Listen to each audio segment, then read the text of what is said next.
Good morning. Good morning. I was thinking this week as I was pondering what I might say in 5 minutes, which my wife claims is impossible. But I was thinking about all the Good Fridays, which I have attempted to sit through those marathon 3-hour, 7 last word services. Some of you here, I can tell, have had that joy and privilege where we listen to a bunch of weary pastors and priests trying to work their way to Easter and find something to say to those who would gather. Many of the words that I've spoken and others have spoken are not necessarily wrong or theologically incorrect. They simply are not grounded in the suffering of Good Friday. And so as I was pondering the week, I began thinking back through some of those words and some of those sermons that I had heard and participated in, and wondered how they should be grounded. And I don't know. But this is what I feel this morning gathered here, and this is what I have thought in this time, in this place, in terms of the meaning for me.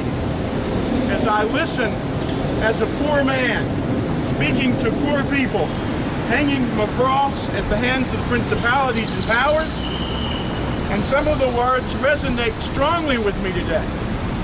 Words like, I thirst. I've heard more spiritualization nonsense about those words than I ever want to hear again. Jesus is speaking out of the context of truly being thirsty to people who knew about thirst in the desert and wilderness places. Today, across the land, people are thirsting. Across the world, across the nation, and even in the Metroplex, this area, people are thirsting. Why? Because there are people who operate off of budgets that say that it's okay to supposedly buy off a certain commission somewhere that allows them to fracture at will, regardless of what it does to the water supply. I'm troubled by that. I have anger about that. And I don't always know what to do with that. Jesus' words pierced the air again as I listened to Jesus cry out, quoting the psalm, my God, why have you abandoned us? And in that moment, it was a sense of abandonment for Jesus hanging on the cross, just as the present day experience is abandonment for so many of the poor. But it's not God who's abandoned us. It's not God who's abandoned the poor.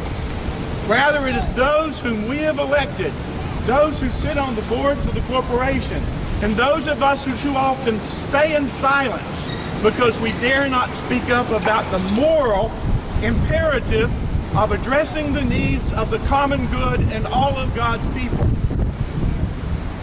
They are abandoned because people find it easier to blow off those who have little power.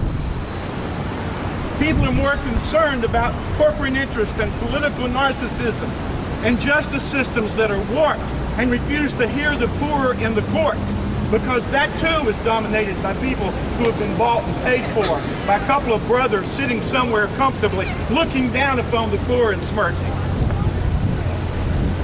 Then, and I'm trying to wrap it up in 5,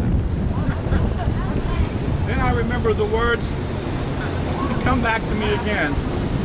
As Jesus looks out in a particular context, with particular people, and prays to God that they might be forgiven because they don't know what they're doing.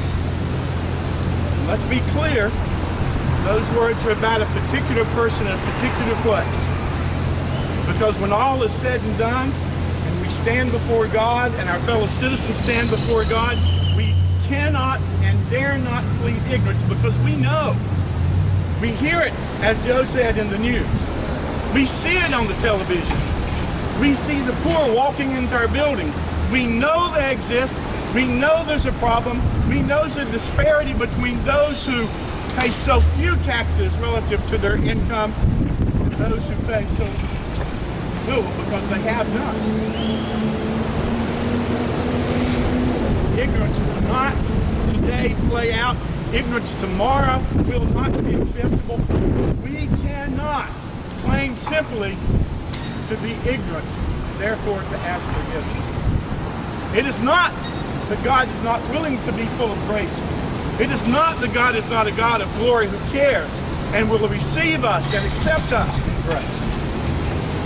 But it does not give us permission to plead ignorance. Amen. Moral budgets are and always have been moral documents. The question for us is, how do those of us who have a deep sense of connectedness to that God find ways to address those issues, redeem those principalities and powers, restore them to the rightful place of looking at all the people for the common good in the name of the one who once suffered and reminded us of God's great love. May God keep us not necessarily safe today, but keep us full of grace with much anger, that the fire will burn in our bellies and throughout our systems, and that we may find our voices